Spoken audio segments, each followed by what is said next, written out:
All right, welcome everyone. Thank you so much for joining us for the Fall 2024 Virtual University of Miami Rosenstiel School of Marine Atmospheric and Earth Science Open House.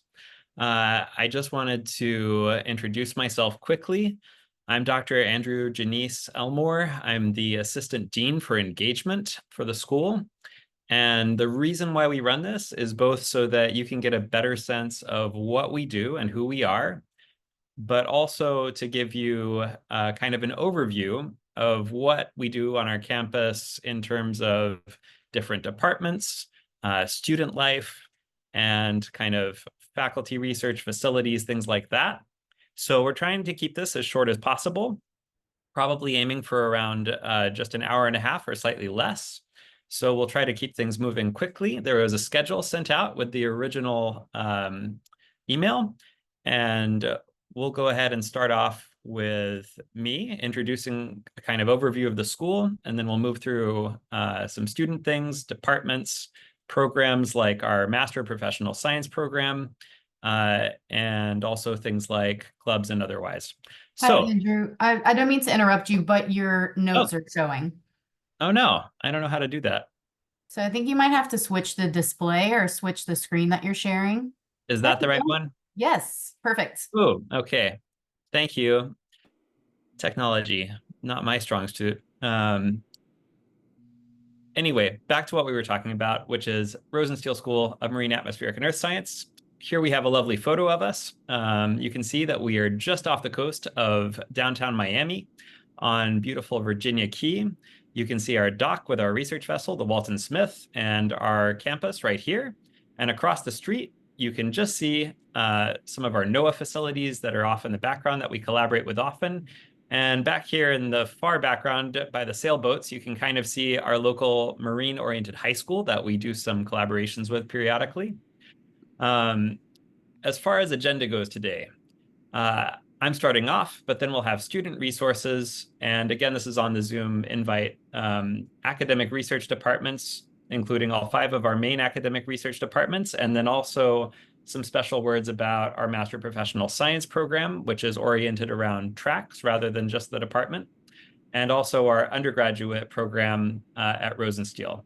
Then we'll have a little overview of our clubs and organizations. And also we'll end with a kind of general Q&A. So you're welcome to put Qs in the chat, so to speak. But we would also be very happy just to have you save for the end if you prefer to. So about the Rosenstiel School, founded in the 1940s, we've slowly grown from a small marine research station into something that encompasses atmospheric research, environmental studies, and geosciences and general earth sciences. So we're the only one of our kind in terms of kind of a subtropical research institute in the continental US. Um, the school has kind of a basic set of missions that are overarching for our research as a whole, both for our basic and applied programs. And that includes saving lives through better forecasting of extreme weather and seismic events. As you know, Hurricane Milton just passed through Florida, thankfully missing Miami, but unfortunately causing a tremendous amount of devastation through the middle of the state. And it was not the first hurricane to pass through. There was a lot. It's been a very busy season. Um, Feeding the world by developing sustainable wild fisheries and aquaculture programs, unlocking ocean secrets through research on climate, weather, energy, and medicine. We do collaborations with both the medical school and the engineering school as well, and preserving marine species, including endangered sharks and other fish, as well as protecting and restoring coral reefs. Overview of the school as a whole, we have 6 undergraduate majors, and we have about 540 undergrads in a given year usually. We have a small but robust research-oriented MS program that probably is our smallest program, but is still a very, very strong program. It's usually about a 2 to 3 year program. Our larger master's program is the Master of Professional Science program, which is much more oriented around kind of professional development for a lot of students, but can also encompass research, and it's divided into 14 career-centric tracks. And we have our fully funded PhD program in all of these 5 departments, which again provides 5 years of guaranteed funding to the student, as well as a living stipend, health insurance, etc. So from my perspective, why study at Rosenstiel? I think the main reason is the people. And honestly, that includes both your fellow classmates, but also the amazing faculty that we have recruited. We have 100 of the top faculty in Earth, Marine, and Atmospheric Sciences. We also have very unique and interesting facilities. We have the world's largest hurricane simulation tank, one that can simulate conditions up to a Category 5 hurricane. We have a very unique aircraft center for Earth studies that is using various kinds of airborne technology to map the world's oceans. And we also have a 96-foot research catamaran, the Walton Smith, that almost everyone has opportunities to go out on if they so desire. We also have a very diverse and interesting community of students and staff, as well as faculty. And I think one of the nice things about Miami is it has a very global and international feel, as well as a strong environmental focus, given its location at the forefront of all the climate change problems that we're encountering here in South Florida. To earn your PhD here, I would say that you're looking at a 5-year research assistantship that covers your tuition, as well as salary and health insurance. And you also have the opportunity to apply for national fellowships, get educational training and professional development. And most importantly, many of our PhD students get to attend and present at conferences and workshops nationally and internationally, including the American Geophysical Union, American Meteorological Society, or the Ocean Sciences meeting of AGU. So to apply, the deadline is January 8th for PhD and MS programs, and it's based on GPA, 3 letters of recommendation, personal statement, research experience. We do not require the GRE, but you're welcome to submit your scores if you took it. I encourage you to reach out to faculty that you might be interested in working in for the PhD prior to applying, but you do not have to do this. You can still apply and just list the faculty that you would like to work with as well. The other thing I quickly want to mention is, because a lot of people don't know what it is, our Master Professional Science program is a shorter, often kind of innovative and flexible master's degree. It can be completed in as little as 12 months, but that is a whole lot of work. So for most students, I would say it's usually completed in around 15 to 18 months. And its final project is an internship. That internship can be a professionally focused one that's based on skills, or it can be a research focused one that's more like a traditional MS. The applications for that roll from September 1st all the way to June 1st, but keep in mind with rolling admissions that the earlier you apply, the better. There'll be more on the MPS in a little bit, so I'll go ahead and skip through. There's 14 tracks in all of our 5 departments, so those are worth looking through. You can apply for up to 2 tracks when you apply, and you can also apply for the MPS as well as the PhD and MS, so that you have multiple options and it does not affect any of your application's chances. MPS alumni, we have people doing things like founding textile recycling companies, working for the Florida Keys National Marine Sanctuary, and also being physical scientists for the EPA. There's a number of things on funding, but I'll let us cover that kind of during the MPS focus session. And let's see, you'll hear back. The other thing is just you'll hear back on MPS faster often than you hear back on PhD MS, because it's divided into such small tracks. So you usually can hear back within 6 weeks. You can apply on our website, and applications are open now, so I encourage you to do so. If you have any questions, you're welcome to reach out to me, and I am happy to meet with you in a virtual info session or do anything to kind of talk on the phone otherwise. All of that is fine. So with that, I'll wrap things up, and we will move on to our next presenter.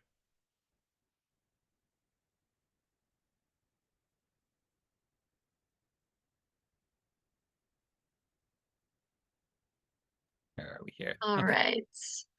Hello, everybody. My name is Haley Aker, and I am a second-year MPS candidate here at the Rosenstiel School. I'm studying marine conservation, and I had attended the University of San Diego for my undergrad, where I got my degree in environmental and ocean sciences. And my research at USD focused a lot, focused a lot on the relationship between heavy metal concentrations and the abundance and diversity of benthic macrofauna within the sediment in an urban bay. And I like all research, but heavy metals and sediment were not my true passion. My true passion is elasmobranchs, specifically sharks. And I've known that I wanted to come to Miami for grad school since I was a freshman in college to study sharks. So this has been a dream of mine for quite some time.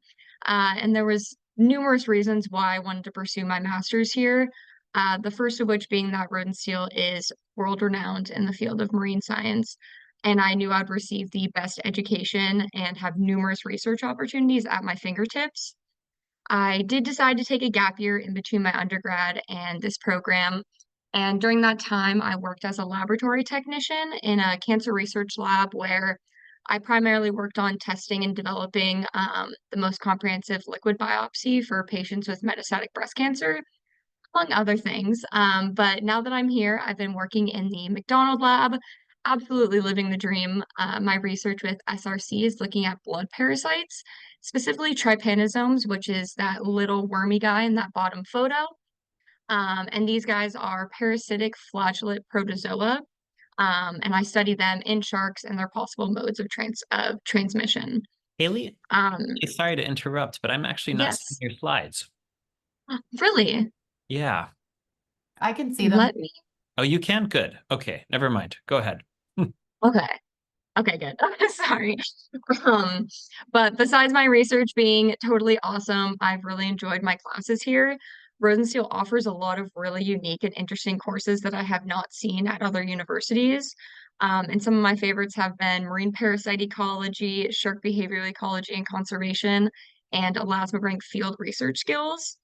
One thing I didn't know before I came here was how small the class sizes are. Most classes are about 30 to 40 students, but I've had some classes where there's 8 to 10, which I really love. It's a great opportunity to make closer connections with your professor, closer connections with your peers, and that has definitely opened myself up to even more research opportunities. And I'm pretty involved on campus. I'm currently the president of the Society for Women in Marine Science on our campus, a teaching assistant, and a tour guide in the dean's office. But enough about me, let's get into some campus tours. So we offer both in-person and virtual tours of the Rosenstiel campus. We offer in-person tours Monday through Friday starting at 2:30 p.m. And these are by appointment only. So if you are interested, all we ask is that you register beforehand. We have about 10 slots per tour every weekday, and you can bring up to 10 guests with you. I definitely recommend going on an in-person tour if you can. It's a really great opportunity to see our beautiful waterfront campus, and really see all the resources and amenities that we can provide. You get to see some of our labs, our library, our pool, and really get a feel for the vibe of our campus. And these tours are led by myself and other graduate students here at the Rosenstiel School. So we can also be a great resource for yourselves and your parents if you guys have questions throughout that tour. And like I mentioned before, we do offer virtual tours as well.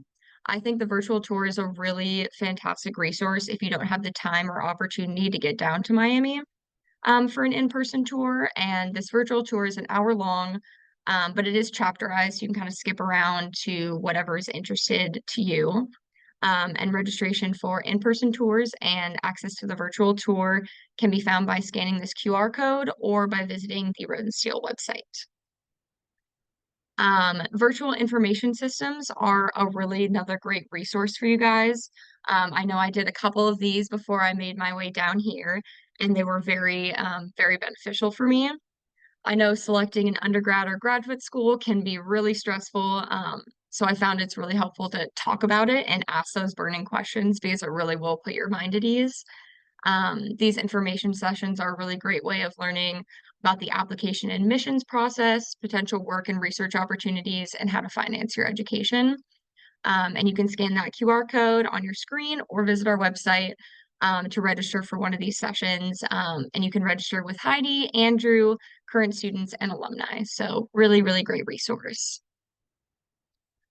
For any incoming or potential undergrads that are interested in the Rosenstiel School, I would suggest touring main campus as well and doing an information session with main campus. I recommend this because undergrads will spend a limited amount of time on our campus compared to our graduate students. I also think it's a great idea because the Rosenstiel tour guides, we are grad students, and we can talk your ear off about Rosenstiel, but we can't give super in-depth information about main campus or undergraduate life on main campus. And attending an in-person or a virtual information session will definitely help you guys get a feel for the university as a whole. Tours are run on main campus at 10 a.m. and 1 p.m. Monday through Friday, and information sessions are Tuesdays, Thursdays, and Fridays at 12:45 p.m. And again, please register beforehand. You can register at that QR code or through the main campus website. Like I mentioned before, we have a lot of really amazing resources to utilize on campus. And one of my favorites is our library. It's like my second home. I spend so much time there. Our library is super unique in that we only have literature from the marine, atmospheric, and earth sciences, hence the name of our school. And we have a really, really amazing collection of physical literature in our library, but also have access to a ton of virtual databases that have thousands and thousands of scientific papers, which are a fantastic resource for research and for paper writing. And speaking of paper writing, we do have writing center services that can help you with paper writing or refining your resume or cover letters. And our library also has 2 private rooms that can be reserved online. I like to use those for when I have meetings and presentations. And our MTLSS building is a really awesome building and another fantastic resource. It is home to the Aplysia Lab, the Coral Lab, and our Sustain facility. The Aplysia Lab is the only place in the world where California sea hares are cultured throughout their life cycle and raised for research and teaching. They have these really, really simple nervous systems with large, easily manipulated nerve cell bodies, which makes them really great candidates for studying Alzheimer's, Parkinson's, and ALS. Sea hares are mollusks, so they have an internal shell, and they can reach the size of a football and weigh about 2 pounds. They also lay these crazy egg strands with millions of embryos into this like bright green mass. And it looks exactly like green ramen noodles. And if you don't believe me, I'd recommend Googling it or coming into an in-person tour and I can show you in person. But this lab also offers plenty of volunteer and paid work positions for undergrads and graduate students. There's a lot of research going on in our benthic ecology and coral restoration lab. Their goal is to understand the dynamics of benthic habitats and document influences of human and natural disturbances on these resources.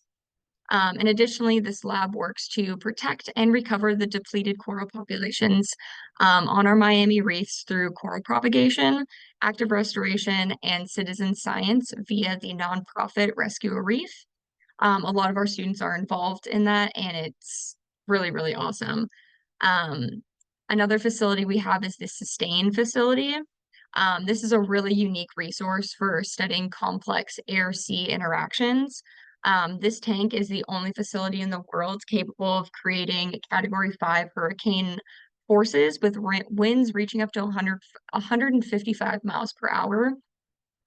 We use this to study the physics of air-sea interaction, wind, waves, and shorelines. And this really helps us understand hurricane rapid intensification, storm surges, and wave dynamics, which are all key to saving lives and protecting property.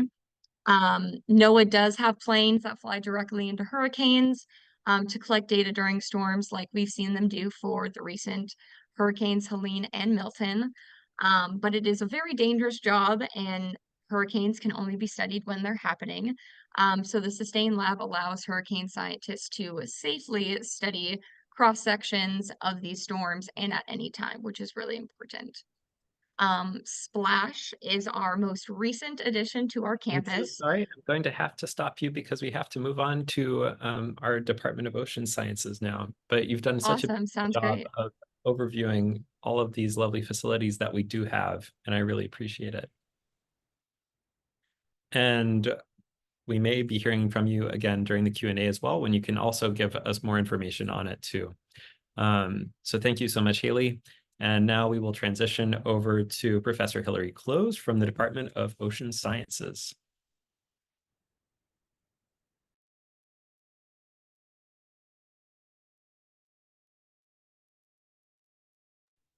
Just gotta unmute myself.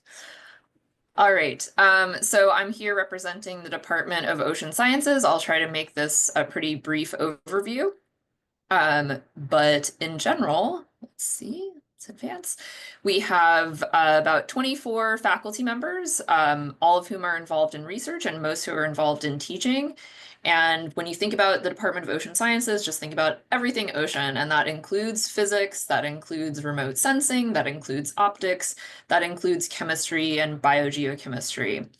And in our department, we do a lot of seagoing oceanography, and we also have a lot of laboratories on campus where we do experiments, both in the chemical realm and the physical realm.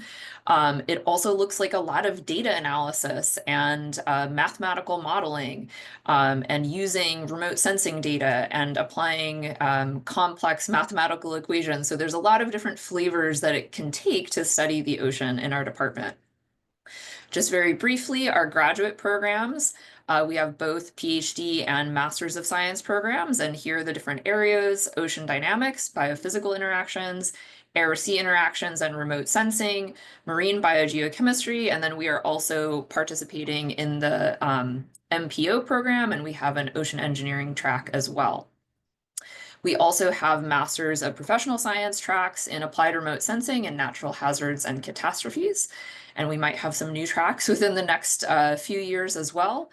And then on the undergraduate side, we administer the Marine Science Double Major program, where students double major in marine science and some other science like biology, chemistry, physics, computer science. There's a whole host of options. And we also administer a single major oceanography major, which does incorporate all of these different aspects of oceanography that I mentioned. And our faculty teach a lot of those courses in marine science and also oceanography, and we also teach in the Galapagos program. And we also host a lot of undergraduate research. And so what I want to point out is that there's a lot of interaction across faculty and graduate students and undergraduate students. We can have graduate students who are supervising undergraduate students. So as a graduate student, you can get that mentoring experience. Some contact information. This is the website for the department. This is me, Hilary Close. I have a lab website if you're interested in organic geochemistry of the ocean.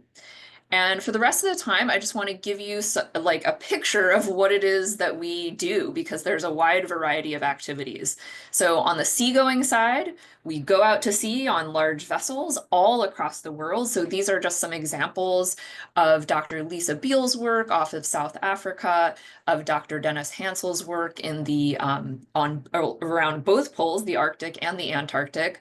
A large program that was conducted in the Gulf of Mexico. My lab does a lot of studies in Bermuda and off of Hawaii and in the South Atlantic coming up. So we do a lot of in situ measurements of the ocean from shipboard sampling.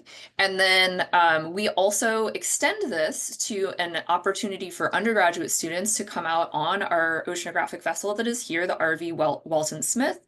And so every semester we take out a bunch of undergraduate students, usually the freshmen, to get experience with just being on a ship, as well as some of our sampling methods.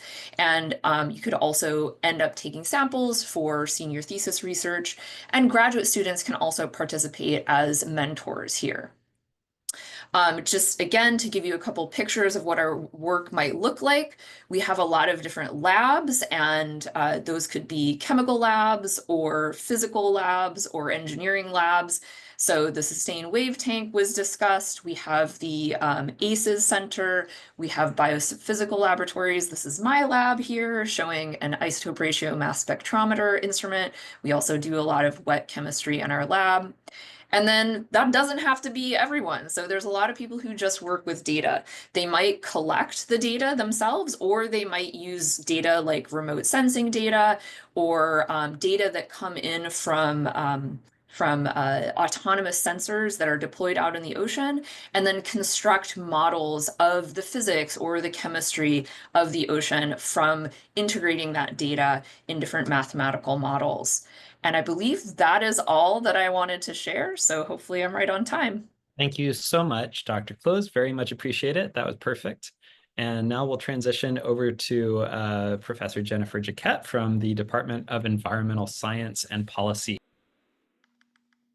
Thank you so much for having me today, and I'm very sorry that I don't have something as nicely prepared as Hilary's slides, and this is a note I'm making for next year. This is my maiden voyage presenting at the open house, so bear with me.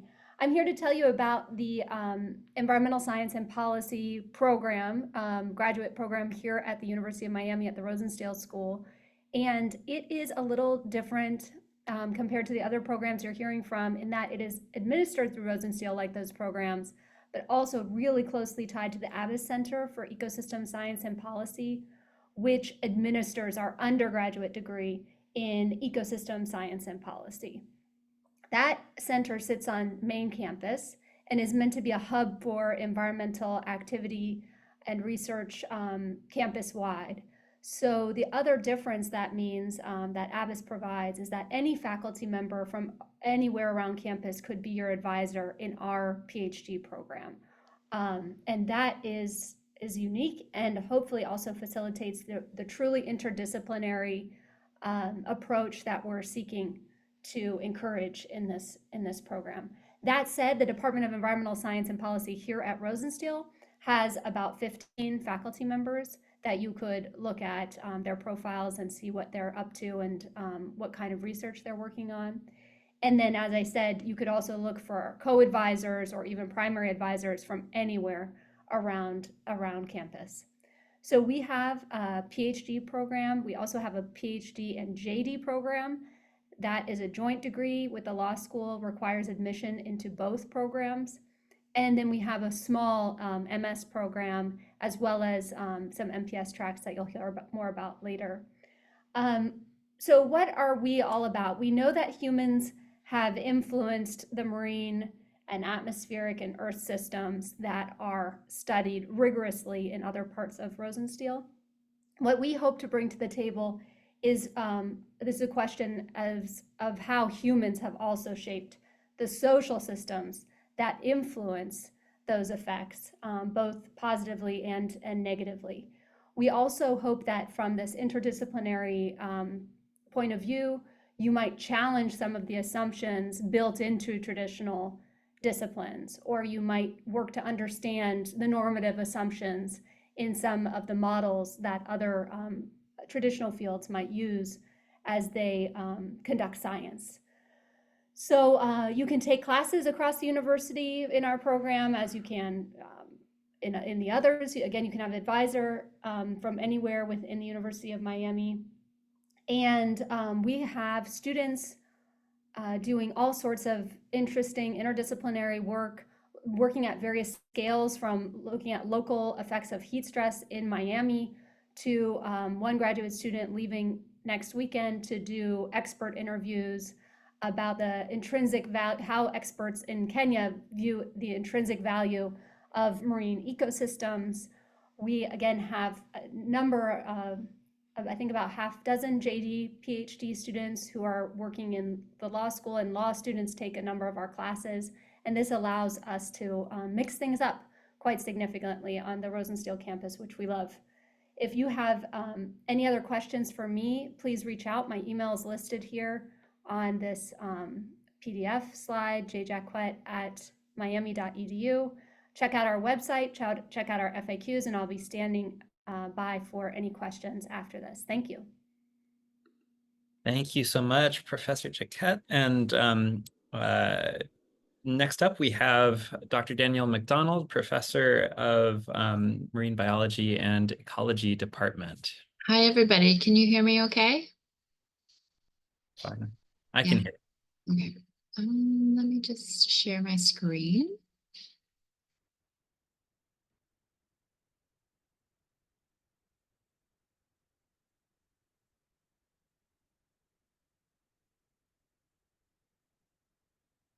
Can you guys see that okay?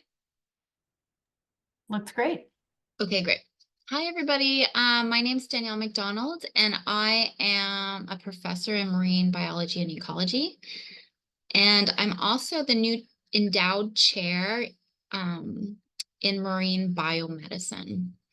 And the Department of Marine Biology and Ecology encompasses a variety of topics. So we have faculty that are working on aquaculture, and there's actually a big aquaculture facility here associated with the Rosenstiel School. Faculty looking at biodiversity and the impacts of climate change on biodiversity. Coral reefs, of course, is huge here in South Florida and globally. Physiology, including neurophysiology and behavior. Haley had mentioned the Aplysia californica, or the sea hares that we have on campus, and those Aplysia are Nobel Prize winning marine animal models that we grow here and ship to other researchers, as well as do research on them ourselves. We have faculty working on evolution and ecology, on fisheries, genomics and genetics, immunology, including cancer research, as well as microbes and viruses.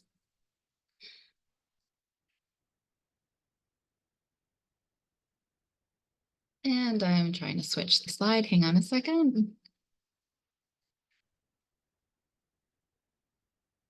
Okay, in terms of our undergraduate program, we administer the marine biology and ecology program.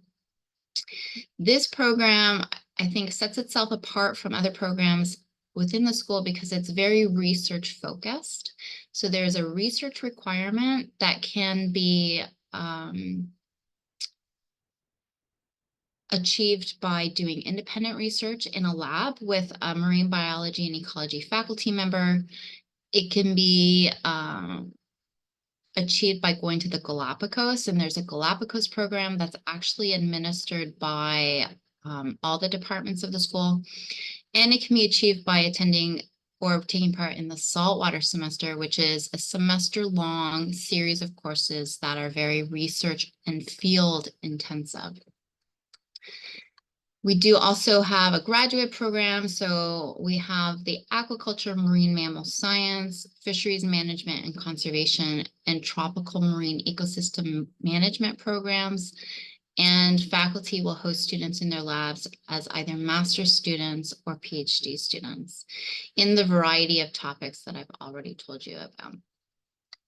In terms of some current openings that we have for PhD projects, we have 2 faculty members that are looking for PhD students right now.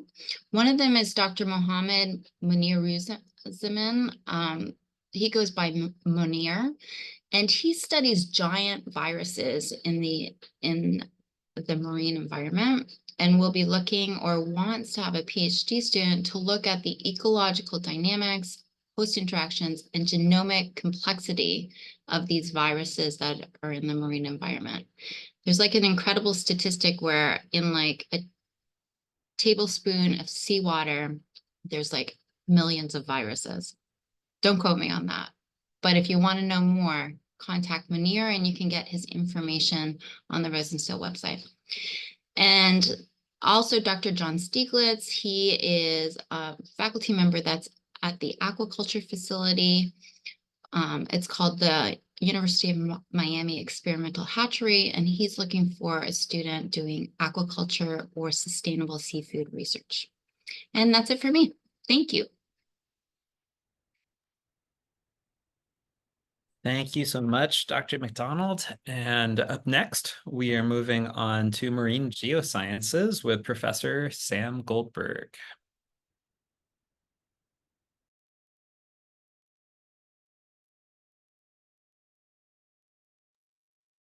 You're muted, sorry.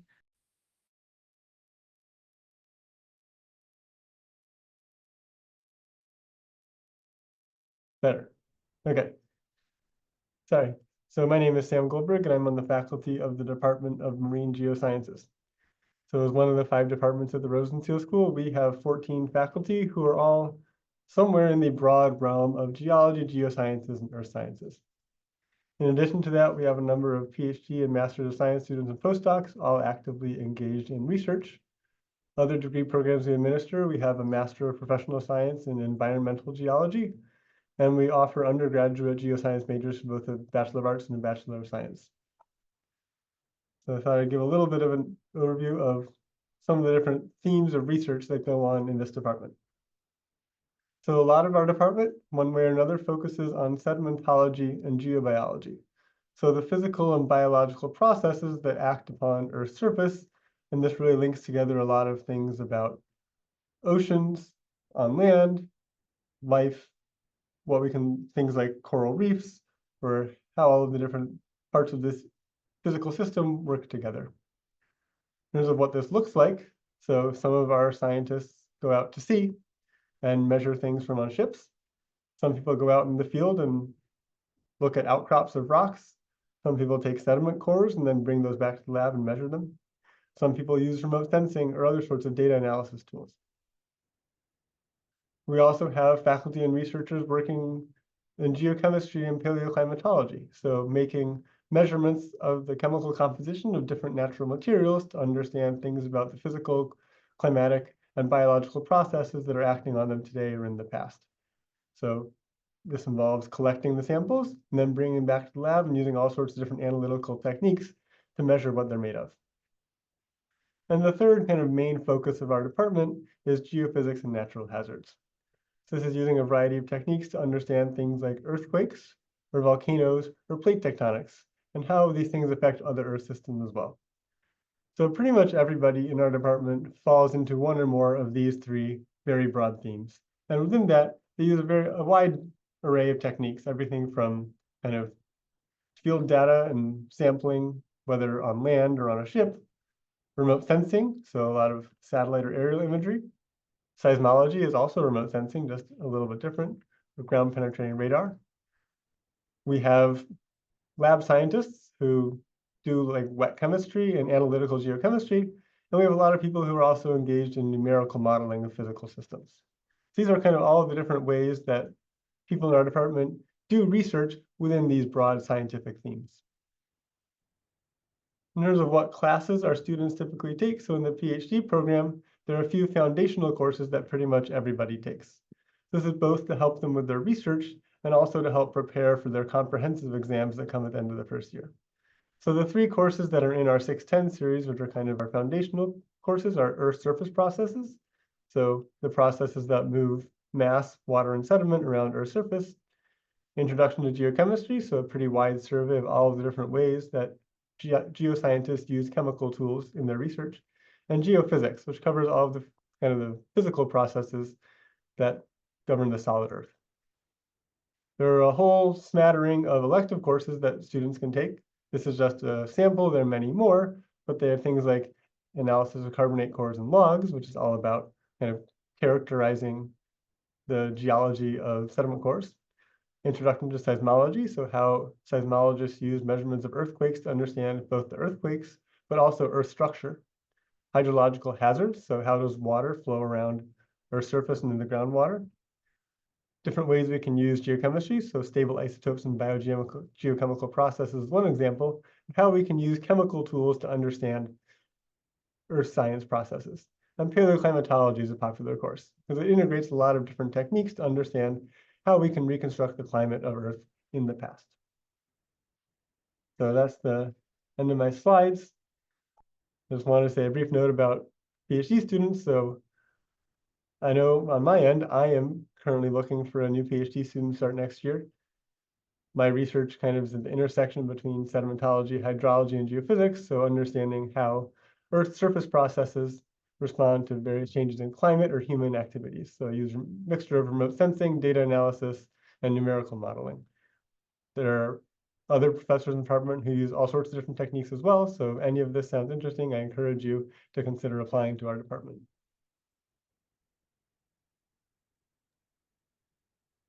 All right. Thank you so much, Professor Goldberg. And unfortunately, it looks like something came up with Professor Amy Clement. So I'm going to have to do a very quick little overview of the atmospheric sciences for us. It won't be quite as detailed, perhaps, as she would be able to do, but I can give you some of the basic topics that we cover here. Give me just one moment. All right.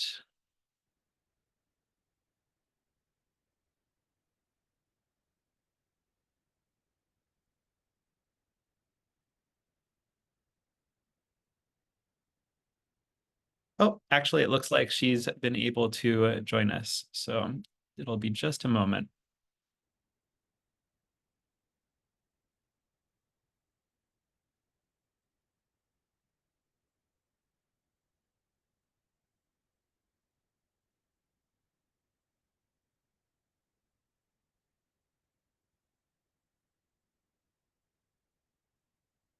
In the meantime, while we're waiting, I'll just quickly share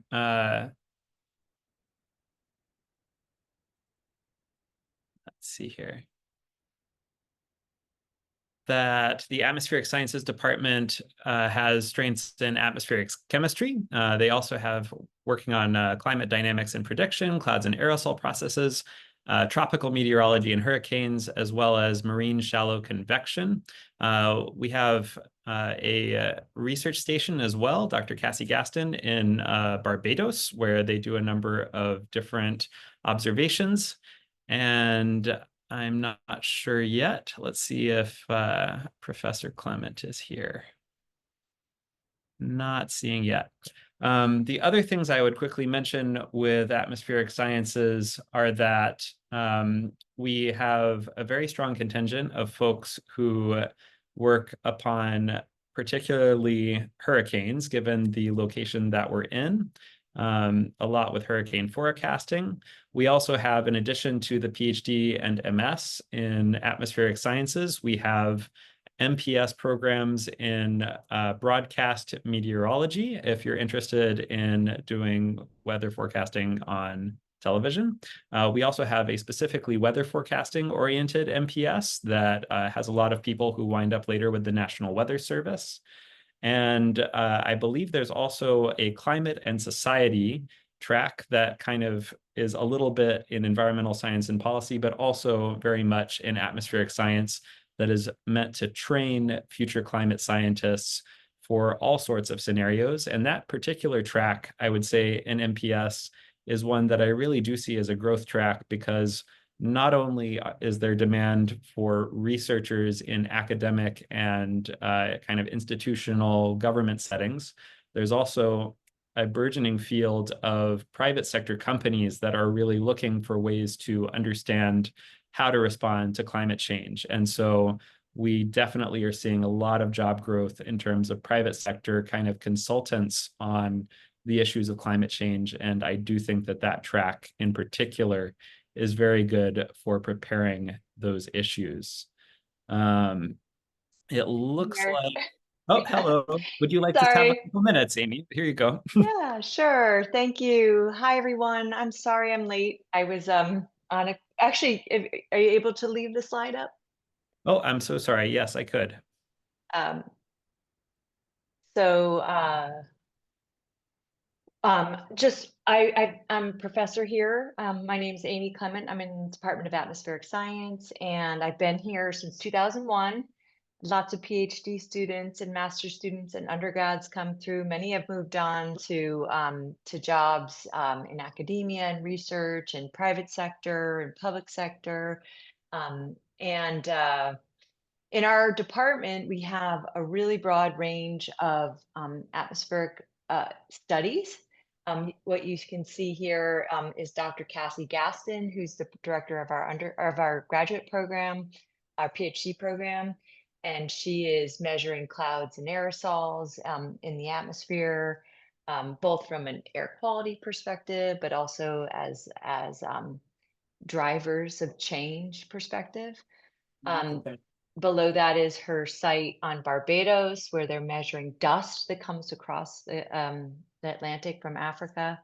You can see on the left-hand side, is the building that we're in, but interestingly, it is a super high tide that is there. So we're also looking at long-term climate changes using climate models and simulating changes in the past, present, and future, making predictions about climate changes that are coming, whether it's El Nino or even the kinds of weather that impact hurricane tracks.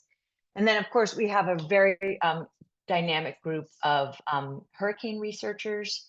They have a lot of partners across the street at the NOAA Hurricane Research Division, which is right across the street from here. And a lot of our students end up on flights into hurricanes. So if you're into that kind of thing, we have that too. We have students that were out with Milton measuring landfall and the winds at landfall. PhD students doing that. There's also master students doing research, and of course our masters in MPS and weather forecasting. We have a lot of people that have gone on to very successful jobs in weather forecasting with a really special expertise in hurricanes here at from our department here. Thank you so much, Amy. I'm Sure. sorry I have to cut you off, but Yeah, no, that's all. but I really appreciate you joining. And now we'll turn it over to one of our MPS program coordinators, Chelsea Begnaud. Chelsea, take it away. Hi, everyone. Thank you for joining us today. My name is Chelsea Begnaud, and I'm one of the senior program coordinators for the Master of Professional Science program. I usually have my colleague, Kayla McEntee, here with me to share the many wonderful opportunities that the MPS program offers as we both support students at the start of their program all the way until graduation. Unfortunately, she couldn't be here today, but we are both alumni of the MPS program graduating in 2021, and we're proud to represent this graduate program at the Rosenstiel School. So before we get started, you'll notice that we have a presentation solely consisting of images. So these are captured moments of our MPS students taking during field courses, travel courses, and internships around the world. And if you look really closely, you might be able to see me in a few of those pictures as well. The MPS program is designed to give students a hands-on experience, as you may see here, in their field of choice. And I hope that you have a much clearer idea of what that looks like by the end of this presentation. So the MPS program is home to the largest population of graduate students at the Rosenstiel School, and it's an accelerated professional science degree program that equips students with knowledge, training, and real-world experience to prepare for careers in today's professional science job market. Our students can complete the program in as few as 12 months, but typically our students complete the degree within 15 to 18 months, and they go on to work in various sectors like industry, government, nonprofit organizations, where a lot of those employment demands are growing. As Dr. Elmore mentioned earlier, our program offers an interdisciplinary curriculum that provides a wholesome graduate education of both theoretical learning and practical applications.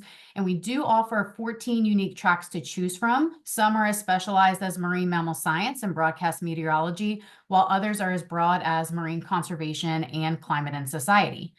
Each one of these tracks is managed by one or more of the leaders from the Rosenstiel faculty who are experts within this field of science.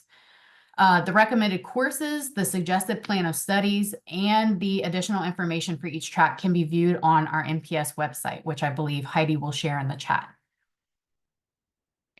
So our students typically complete 2 semesters of coursework before beginning their internship phase, where they can apply all that they've learned in their classes to an independent master's project at a host organization of their choosing.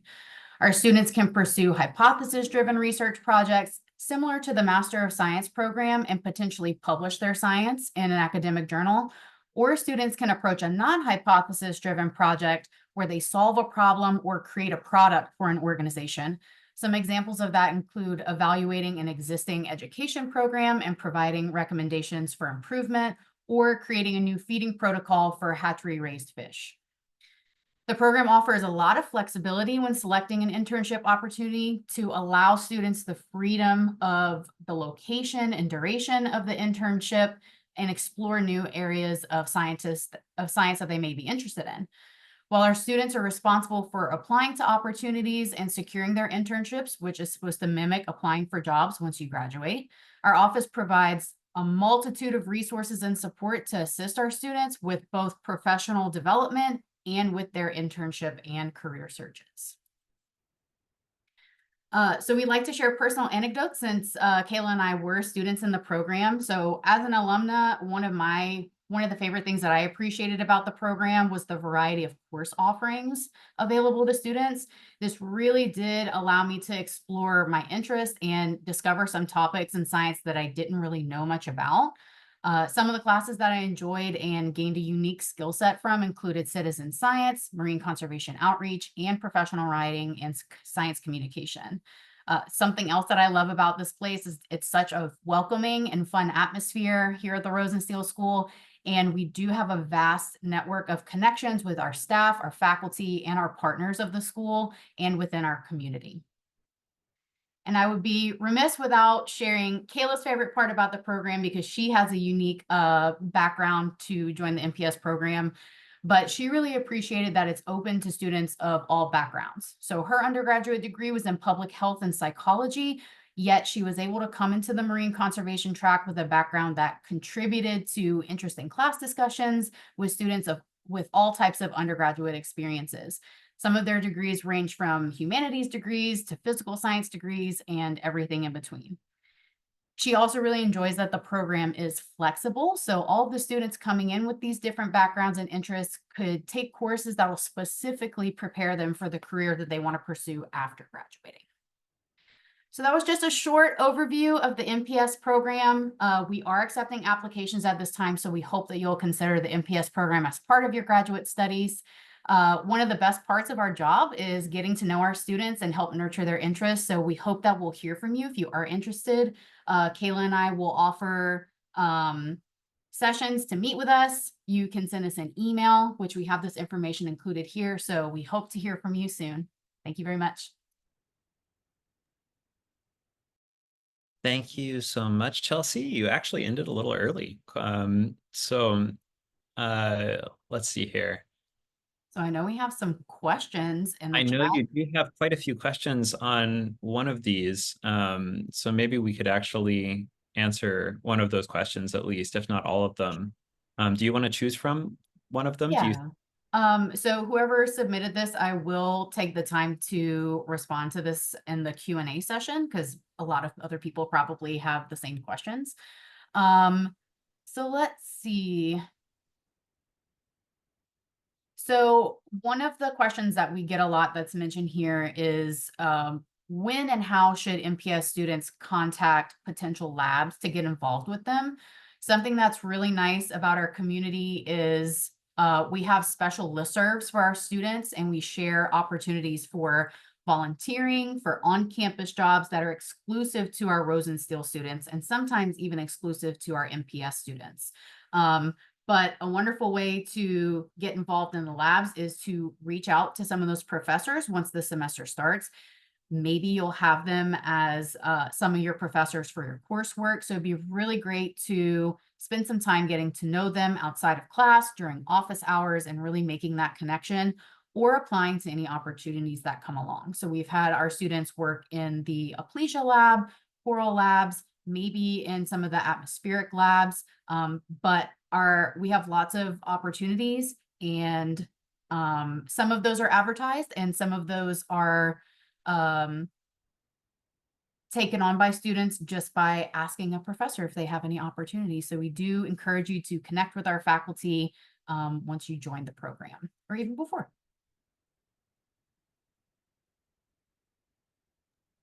Wonderful. All right. Well, then, thank you, Chelsea. I appreciate that. And I think now we are going to move on to Professor Blaire Umhau, who's going to talk about our undergraduate program. Professor Umhau is our program director for our undergraduate program in oceanography. All right, thank you. Let me pull up. All right, so my name is Dr. Blaire Umhau. I work with undergraduate students here at the University of Miami. And most of our classes for that are going to be on the Gables campus, but we go over to the campus on Virginia Key as well. So if you have questions about our program, the best place to contact us is this email address here, marsci@miami.edu, and they will point you in the right direction. So if you're interested in meeting with any of our program directors or setting up a visit or an information session, that's the best place to get in touch. Okay, so the Rosenstiel School at offers one of the oldest marine science programs for undergraduates in the country. And it's a comprehensive program where students learn about ocean sciences, atmospheric sciences, solid earth sciences, and some of the sort of more classic physical sciences as well. And we have a pretty vibrant community of students here at We offer 6 different degree options with some extra flexibility within those categories. The oldest program that we have is Marine Science double major program. So students will double major in marine science and then another hard science. The most popular option for that additional major is biology, but students can also choose to major in chemistry, geology, meteorology, physics, biochemistry, and a couple other programs there. We also have a meteorology program, which students will do, and that one also includes a double major option. Students will major in marine science and meteorology, or they can do meteorology and broadcast journalism, or just meteorology. Our most popular option is the marine biology and ecology major. So that's where most of our students will find themselves. That's a single major, and then students can take a minor in addition to that if they have a field they're interested in addition to marine biology and ecology. We have a geology program. That's you can get a BS in geology or a BA in geology. And then for students who are interested in marine science, but don't want to settle on one single extra major, so they don't want to focus on biology so completely, we have a single major in oceanography that gives students more flexibility to explore other areas of the sciences.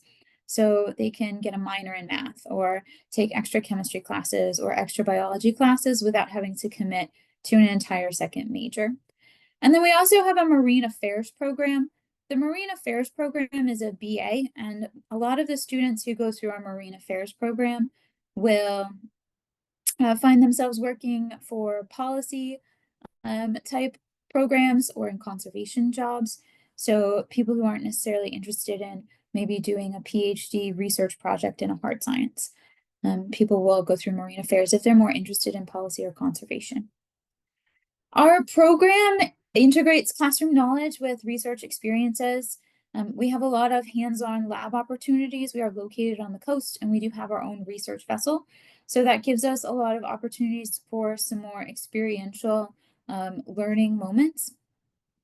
And our students get a rigorous preparation for graduate school if that's what they're interested in. Sometimes students will be interested in medical school. Sometimes students will go on and do other types of research jobs, working as technicians in labs. And then we also have a lot of students who go work for government or businesses or start their own business. So there's a pretty broad range of career options that people will pursue at the end of their program here as undergrads.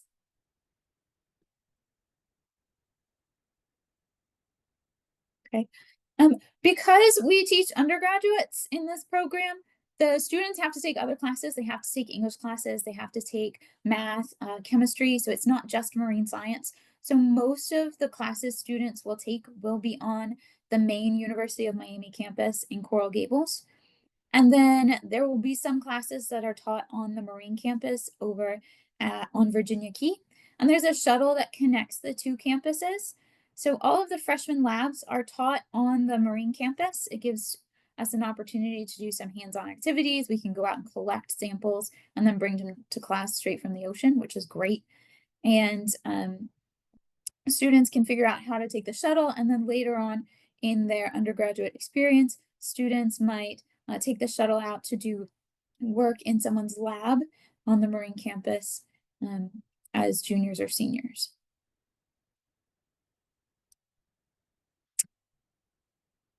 We try and get students involved in hands-on research or experiential learning early. So our program has an option for students to do a field trip day on our research vessel, the Walton Smith. Students go out for the day, they put in a number of instruments, they collect a bunch of samples, they collect data, they get to experience basically a mini research cruise day, and then they come back and the samples and data they collected are used in some of our teaching labs and in some of the research programs. So it's real data that's going to get used. It's not just practice samples necessarily. And this is really geared towards freshmen the first semester. It's an option for everybody who comes into the program. It's not required. If going to sea is not something students are interested in, it's not required, but it is available to them. Other options for experiential learning we have here, we have a study abroad program in the Galapagos. Students spend 12 weeks in the Galapagos, and then Rosenstiel faculty will go down to the Galapagos in 2-week intervals and teach one class at a time. So the students take one class at a time, and the classes are really field experience heavy. And students will stay with families in the Galapagos. They're not staying in dorms, so they get that cross-cultural exchange by living with families. And there's a range of classes down there that are really focused on experiential field-based learning with some place-based sort of themes as well. And this program also has a community service component. For students who aren't interested in the study abroad program, we do have experiential learning focused semesters here in Miami. The saltwater semester program is popular for students in the marine biology and ecology program. It's a similar setup to the Galapagos program, where we have 2-week intervals where professors teach one class for 2 or 3 weeks at a time, and then they take the next class after that. And students take the shuttle over to the Virginia Key campus, and they'll spend most of their semester working out of the campus on the Virginia Key. And then for students who are not getting enough marine science in their everyday classes, we have a lot of organizations on campus that our marine science students get involved with, and other students from other majors will join these programs too. The most popular of these options here is going to be the Scuba Club. That's one of, if not the largest club on campus.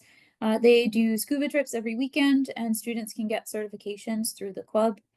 We also have the Marine Science Honor Society, Row, and they do a lot of different programming. They'll do snorkel trips, they'll do beach cleanups, they'll have faculty come in and do sort of like a career day type talk for the members. And so they really do sort of a range of marine science programmatic enrichment options for things that people aren't necessarily going to learn in their classes.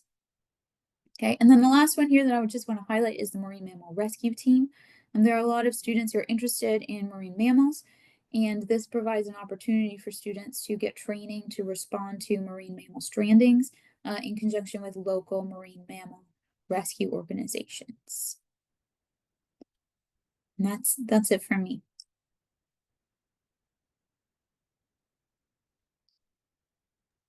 Wonderful. Thank you so much, Dr. Umhau. And let's see here. Up next, we have Saketh Kotamraju, who is one of our graduate students who is going to tell us a little bit more about our student organizations, and particularly our Marine Science Graduate Student Organization. Hello, everyone. Let me just pull up my presentation.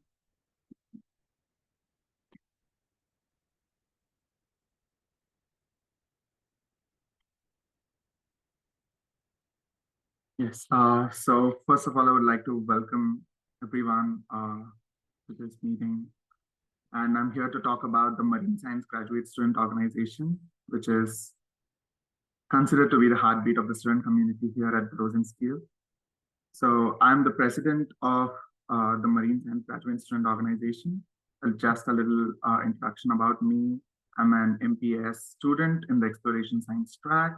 I'm currently in my second year. I work in the MGS department in Dr. Ehlert's lab as an MPS intern, focusing on mass spectrometry. And I also conduct research in the Neptune isotope lab that involves dating corals and speleothems using uranium-thorium H dating. So that's something about me. Now, let's look at what MSGSO does every year. So we are mainly focused on enhancing the student experience here on the campus, and we conduct multicultural and diversity events, social, professional, and development events, not only fun events, we also conduct professional career development events. We design and sell Rosenstiel merchandise, and we also fundraise for the Student Travel Fund, which is used by students to travel for their work purposes. We fund the student travel for work purposes. So we do merchandise almost every year. So this year we have new merch coming in, which will definitely excite all the students that are in the campus and that are going to come to the campus. So coming to the social events that we do, we normally do back to school event that just starts in fall. And then for the professional writing events, we have grant writing workshops, and we have resume and cover letter workshops. And coming back to the biggest party in Rosenstiel, it is the Halloween party that happens, the Friday, almost the Friday next to the Halloween. And then you can see the pictures on the right. These are all the people who dressed up for the event. And then we do the beach parties. And as part of sustainability initiative, we do beach cleanup and multicultural potluck as part of SEAS. And we also do trivia nights and more. So coming to the sustainability initiative, we do it as a part of MSGSO and separately as well. And the mission is to strengthen the intersection of science and sustainability by building environmental awareness and community through outreach, activities, and seminars. So my sustainability chair, Erin Weisman, is not here today, but I can tell you a little bit about the events that she does. We have a small garden outside one of the buildings, which every student can adopt a plant and look after that plant. So that is one of the initiatives. And as I mentioned before, we do beach cleanups. So those are some of the events that sustainability does. And then coming to the diversity, equity, and inclusion, we have the Rosenstiel SEAS, which is Seeking Equity and Success. It is in collaboration with the Multicultural Student Affairs Office, which is a safe space for students to share their concerns as it relates to diversity and inclusion at Rosenstiel. And moving on to the student-led evaluations and development, this is the SLED committee. It is a student-led group representing graduate students, academic interests at the Rosenstiel School of Marine, Atmospheric, and Earth Science. And its primary focus is evaluating the state of mentorship and developing tools and resources for the administration to use to affect board and long-lasting impacts on the programmatic success of student-mentor relationships. It is also charged with having the role in facilitating the professional and academic development of the Rosenstiel School graduate student body. Coming to the auction committee, in every spring, we have an auction that takes place in one of the buildings here. It's called the Wet Lab. So the money raised from this auction is mainly transferred to the Student Travel Fund. People who volunteer with MSGSO on campus, they get to earn Student Travel Fund points. For 2 points, you get $500 for your travel, for domestic travel, for your study purposes or research purposes. And 3 STF points will give you around $700 for your international travel purposes as well. So that is the sole purpose of the auction that takes place. And coming to the sports that are on the campus, apart from swimming, we play volleyball on campus twice a week. So as you can see this picture, we have just started playing volleyball again on campus after a long time. since the court has been made ready. So you can see this picture where we all are playing volleyball on campus. So yes, it is a fun activity on campus to do every Tuesdays and Thursdays. So yes, this is our executive board. I am President Saketh Kotamraju. My Vice President is Amber Ringel, Secretary Kate Collins, Treasurer Craig Purcell, Event Chair Kirtana and Natalia, Merchandise Chair Stephen, Multicultural Chair Paroma, and Sustainability Chair Erin Weissman. You'll meet us all around campus. So if you are interested, have any questions about it, please reach out. Thank you. Thank you so much, Saketh. Let's see here. I think that actually completes our presentation portion. So now we are definitely on the Q&A portion. And we have some folks here who are available as presenters to step in and answer questions if we do have them. If you have questions, please do drop them in the Q&A. We have some there right now. As it is, let's see what we've got.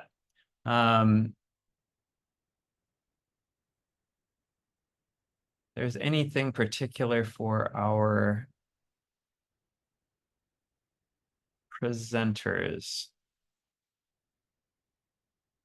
We have one question about our student clubs for undergraduates only, or are they open to graduate students as well? I think Saketh made it pretty clear that we also have graduate student organizations and clubs, and that some of the clubs at UM are open to both, but maybe you want to add anything on that, Saketh. Sorry, I think you're muted. Yes, as I would say, it is open to both undergrads and grads, and the scuba club, which we can see is a mixture of both undergrads and grads. We grads, while taking the scientific diving class, if someone doesn't have, the certification, scuba club is a great opportunity for them to, get their certifications and all. So, yes, so it is open to both. Great. And yes, that scuba club is one of the largest clubs at UM, I think. Yes. Yes. Okay, good. And then I have a question about deadlines for marine biology and ecology and when you'll know if you are accepted into the program. I just want to broaden that question a little bit to say that, again, the way our application works is a little bit different from some other schools in that we allow you to apply for multiple departments and degrees on a single application. And I can sincerely tell you that doing so does not really affect one or the other of those applications. So the deadline for PhD and MS, if you want to apply, is January 8th. And the deadline for MPS, the final deadline, is June 1st because it's on rolling admissions throughout the year. But that said, the earlier you apply for MPS, the statistical likelihood of admission to certain tracks increases a little bit if you apply earlier. It can also just be better to apply earlier in general because it will be a more kind of easy experience for you. And then one last thing is that we have a funding opportunity that is overseen by our Diversity, Equity, and Inclusion Committee that is called the Rosenstiel Opportunity Award. And it covers up to 80% of the tuition cost, which you can cover the other 20% if you have a good enough GPA from your undergraduate to get the other waivers covered. But that you have to apply for the MPS by March 1st. So there's some more information about the deadlines on our websites on the how to apply page for those.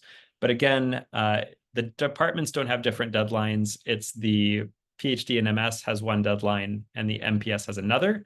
But you can always just, on your PhD application, apply for MPS also, if it's before that deadline. Seeing what else we have here. Seeing a lot of questions about applications. Acceptance rate. Acceptance rate is one that's really hard to say because it varies so much by track. And honestly, I find acceptance rate is not a super helpful measure for graduate school in the way that it is for undergrad, because you're looking at a very different situation where you're kind of being put into a specific track that's not really like a broader undergraduate thing. I would just say that in general, the programs tend to be competitive. And so it can be definitely, for particularly, I would say for the PhD, if you're interested in working with one particular faculty member for 5 years, you should definitely try to at least reach out to 2 or 3 of those faculty prior to applying. If you're interested in working with them, and just get your name out there, let them know that you're interested. If people don't have also assistantships listed on our assistantship page, sometimes there are certain labs that do not advertise their assistantships, so it can be worthwhile to just reach out and say, do you have any opportunities available for a PhD assistantship in the coming year? Because then you may find out that there actually is one available that's just not advertised. So it's definitely for the PhD worthwhile to reach out to faculty. And I think all the faculty here would probably back me up on that. I see Dr. Mcdonald is nodding, definitely. For the MPS, you do not necessarily need to reach out to faculty prior to that, because the way the MPS is set up around track leaders is slightly different. And also because it is such a shorter program, I don't think it's necessary to reach out to particular faculty ahead of time, but definitely for PhD, and if you're interested in applying for the MS as well. Please, Dr. Close. Yeah, I just thought I'd follow up based on a couple of questions. Certainly doing a PhD with somebody, the positions that are advertised are funded positions, and so that's a particular project, and so that person is recruiting one person to work on that project. So it is a very close relationship, and you should reach out to the potential advisor as soon as possible. I just wanted to wrap that in with another question, which was somebody had asked about opportunities for MS degrees, research-based MS degrees. And I'll just say you should never enter a PhD program intending to get a master's instead of a PhD. You should be coming in with the commitment to complete a PhD. If you are interested in a master's degree and you don't see one advertised, contact the advisor and you can ask if they would consider funding you as a master's student on that project instead of a PhD student. Thank you. That is very helpful. And again, yes, I would just reiterate that you do not want to be applying to PhDs without the intent to complete them. No one wants that. It will not be good for you or for anyone else. Definitely, you should only be applying to the programs that you're interested in doing. I have a question here about the, let's see, shark research program. I would say in general, with shark research, we see a lot more MPS students than we do PhD students. I'm not sure if anyone else has more information on that than I do. I do. Oh, please, yes.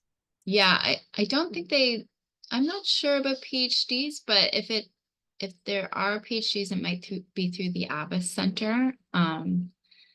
But they definitely do Masters of Science. Yes, definitely do both kinds of master's degrees. And then let's see. Can you apply for a PhD without a master's degree? Anyone want to take that? Yes, absolutely. So we consider PhD applicants both coming from their most recent degree being a bachelor's degree or already having a master's degree. Great. And then let's see, I think we kind of answered this one about if you're a graduate student interested in a specific field that's not currently offering assistantships, are there still opportunities to get experience and knowledge from your field of interest? Again, I would just say you should reach out directly to any faculty. I'd say the best practice might be to think about what research you're interested in and to comb through faculty pages and just see who's doing what and who's doing stuff that really interests you and seems like they would be a good potential advisor, and just reach out to them directly. The other thing you might find out is they don't have funding this year, but that they're applying for things for a later year, and maybe they'll let you know that. But it can really depend on the situation. So it's best to definitely just reach out to the advisor. Can I just add to that, Andrew? Yeah, please. For students that are in that position where you don't see somebody doing the work that you really want to do, I totally agree with Andrew. So reach out to people, but there's another vehicle out there and it's called the NSF Graduate Student Fellowship. And it allows you to write a research proposal on a topic that you're interested in, but, and it's your money, it's your funding. And it's a 3-year fellowship. You can apply as an undergraduate student. You do need to have faculty who sponsors you. So you will still need to reach out to people at Rosenstiel or people elsewhere to sponsor that research. But it is a way to do research that's more attuned to something you're interested in and not necessarily something that's already funded in the lab that you're applying to. So look into it. It still requires a conversation with somebody who's willing to host you. But it is out there for you guys. Great, thank you.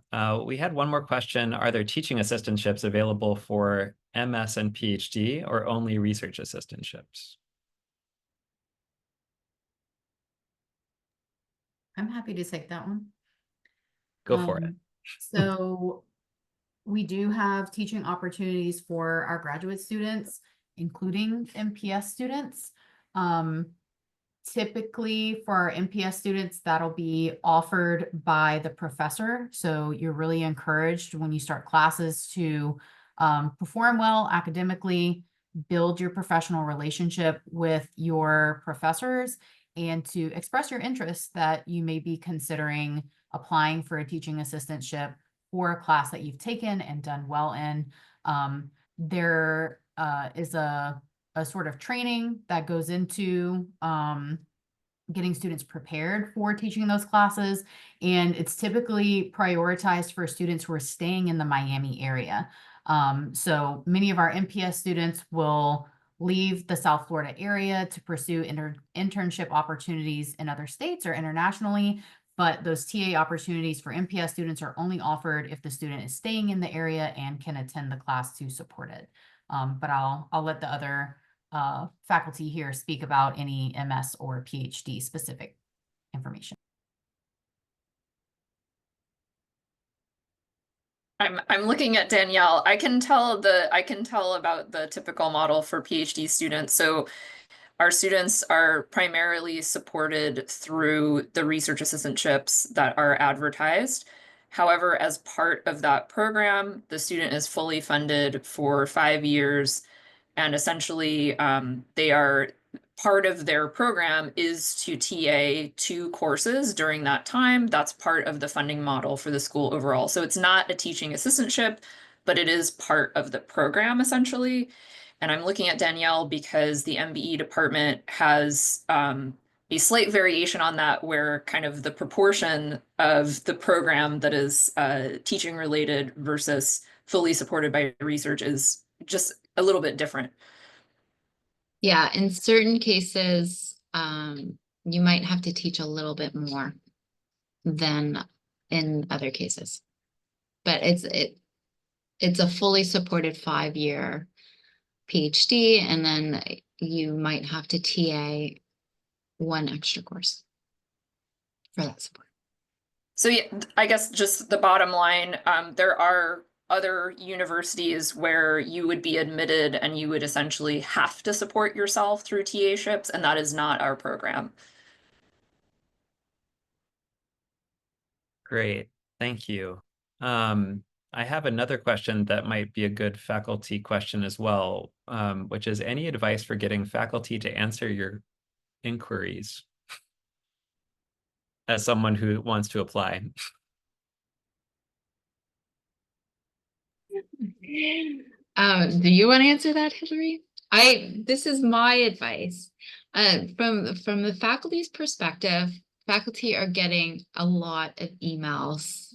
And so first thing is, it's not personal. We're inundated and we're overwhelmed. And I know a lot of us try to answer emails, but we just get overwhelmed. But second thing I would recommend is make sure you keep your email short.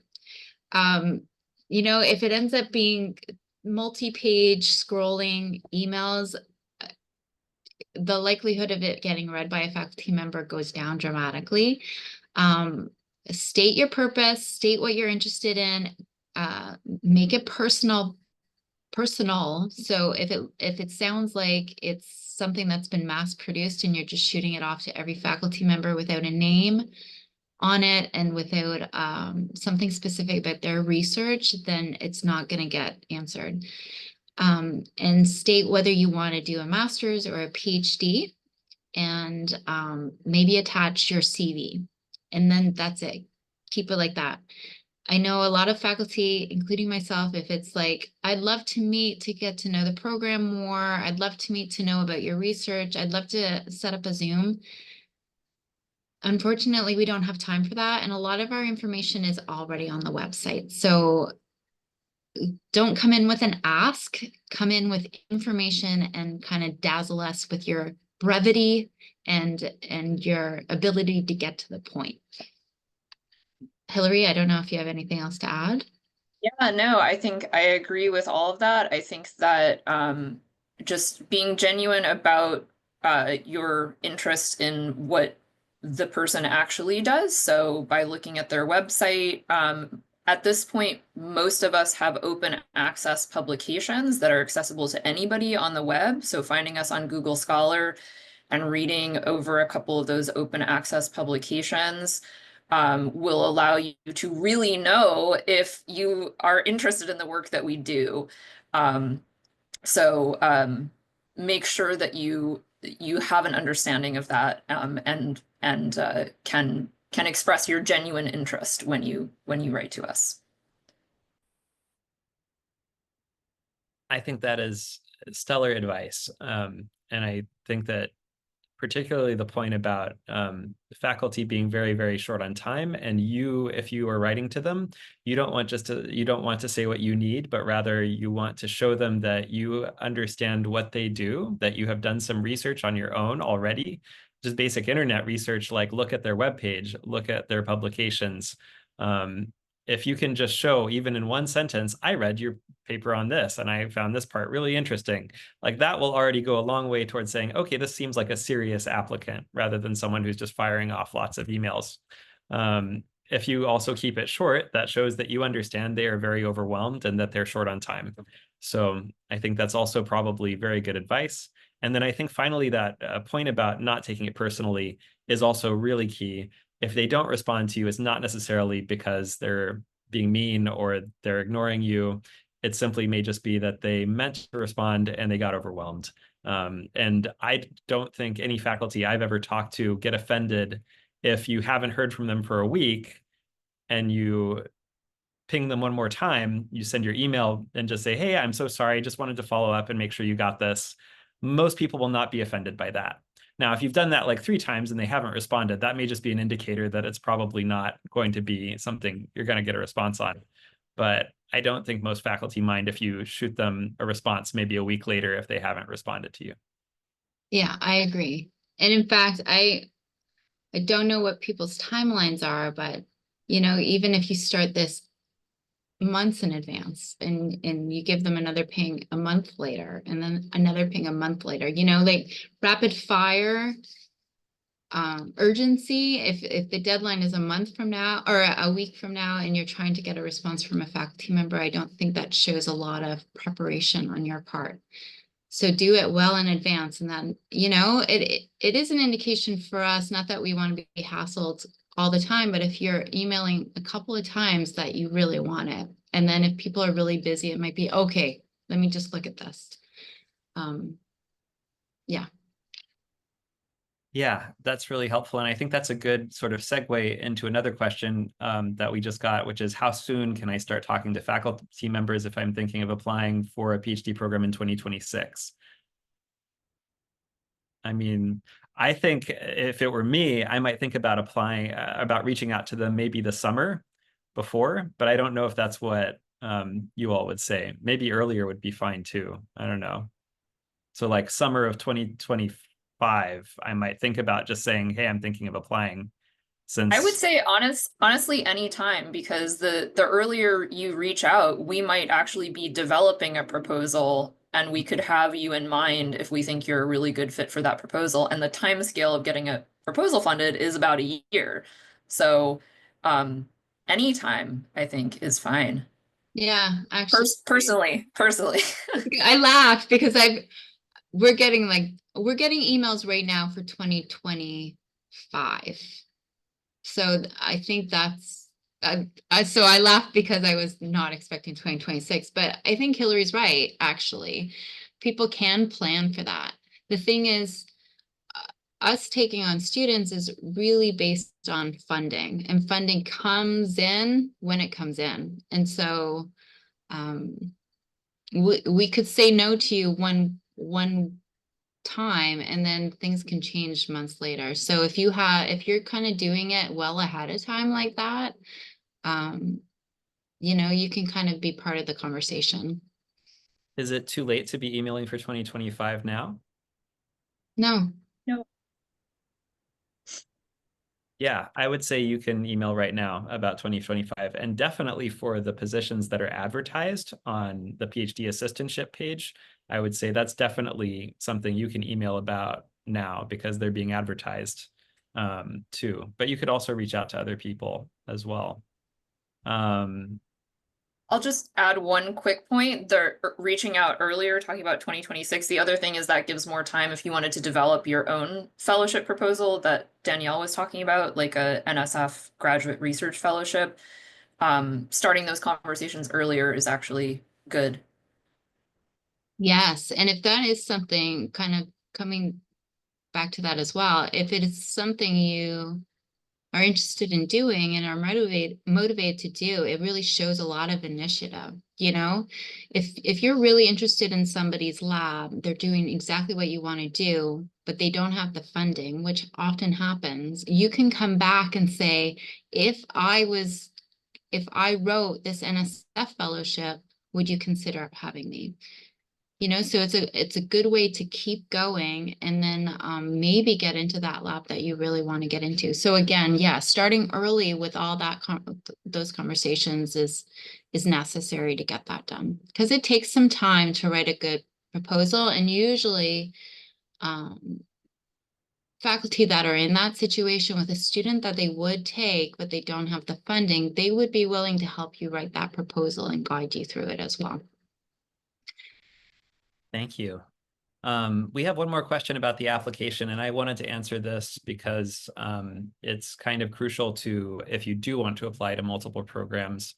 And it's just how do we indicate on our application that we want to apply for both a PhD and an MS? The answer would be that if you want to apply for both, you would need to choose the PhD application, and then midway through the application, there's a place where you can mark that you would also like to be considered for the MS or for the MPS. For the MS application, there's also a place where you can mark you'd like to be considered for MPS as well as MS. And then for the MPS application, usually that is just a straight up MPS application. So just start with PhD and you have the option for all three. MS, you have the option for two. MPS, you have the one.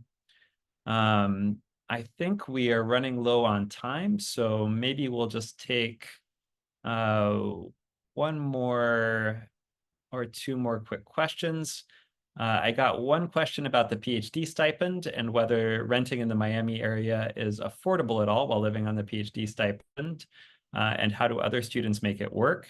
With the PhD stipend, I would particularly say that at this time, I believe we're hitting around 40,000 in terms of the annual amount, which, given that I finished grad school probably 7 or 8 years ago, is very astonishing to me because I lived in a very expensive area and mine was significantly less. But I would say, Miami is a big city and it has gotten more expensive since COVID in particular. So it can be challenging, but if you are flexible on kind of what sort of living arrangements you're willing to do and what neighborhoods you're willing to live in, how much you want to commute, it just really kind of depends on the person a lot. Did you want to take this, Chelsea, further? I also wanted to add that we survey our students across all graduate programs to gather information on different characteristics of different neighborhoods that they've lived in. And we do share that once our students are admitted to the program, and sometimes even before if requested. So they reviewed different characteristics like cost of living, the distance to campus, their feeling of safety. And this is all coming from our current students. So we do share that with our applicants. We share that with our incoming students through the onboarding process. So you will get the student perspective of how they feel in these certain neighborhoods and their recommendations around Miami. Thank you. And yes, that is a super helpful resource that we have used a lot. I think that we are kind of at the end of our time at this point, but I would encourage you all to go ahead and reach out to us on the website if you have any further questions that you felt weren't answered today.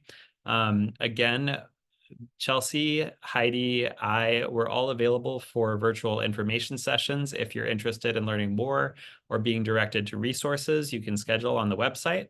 I would also again say, if you're interested in applying for PhDs, definitely comb through faculty pages and departments and our current list of PhD assistantships and have a look. Reach out to anyone who's offering an assistantship or that you'd like to work with if you're interested in putting together something. And I just want to take time once more to go ahead and thank all of our presenters for sharing their time and their expertise today. I'm going to keep this running a little longer so that we can let people finish up with answering some of the open Q&A, but we'll go ahead and stop the presentation portion for now, but I'll leave this running maybe for another 3 or 4 minutes to let people finish off their questions.